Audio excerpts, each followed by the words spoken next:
প্রিয় দর্শক, সবাইকে এসএস রূপগণের পক্ষ থেকে আন্তরিক শুভেচ্ছা এবং স্বাগতম। বন্ধুরা, আপনাদেরকে আজকে একটি চমৎকার গাছের সাথে পরিচয় করে দিতে এসেছি। ভিডিওতে দেখতে পাচ্ছেন চমৎকার একটি ফুল, বলের মতো আকৃতি এবং গুচ্ছবদ্ধ ফুলগুলো।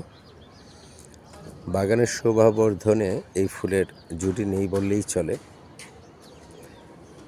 এই গাছটি হচ্ছে ডম্বিয়া প্রজাতির একটি গাছ, যেটিকে পিঙ্ক বল ট্রি হিসেবে অনেকে চিনে থাকে।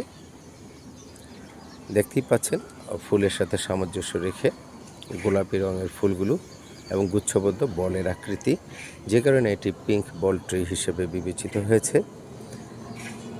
আমাদের এখানে অনেকেই স্থলপদ্ম হিসেবে এটিকে চিনে থাকে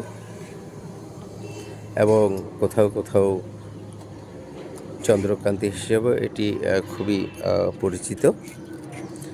তবে যে নামেই ডাকুন না কেন, বাগানের সৌন্দর্য বর্ধনে এটির জুড়ি নেই, এক কথা বলা যেতে পারে। গাছটি আমার কাছে রয়েছে, আপনাদের কাছে যদি থেকে থাকে খুব ভালো, না থেকে থাকলে আপনারা অবশ্যই আপনাদের বাগানের জন্য এমন একটি গাছ সিলেকশন করতে পারেন। সেক্ষেত্রে আপনার তৃপ্তি আসবে আশা করছি। প্রিয় দর্শক, ভালো থাকবেন, বিদায় নিচ্ছি।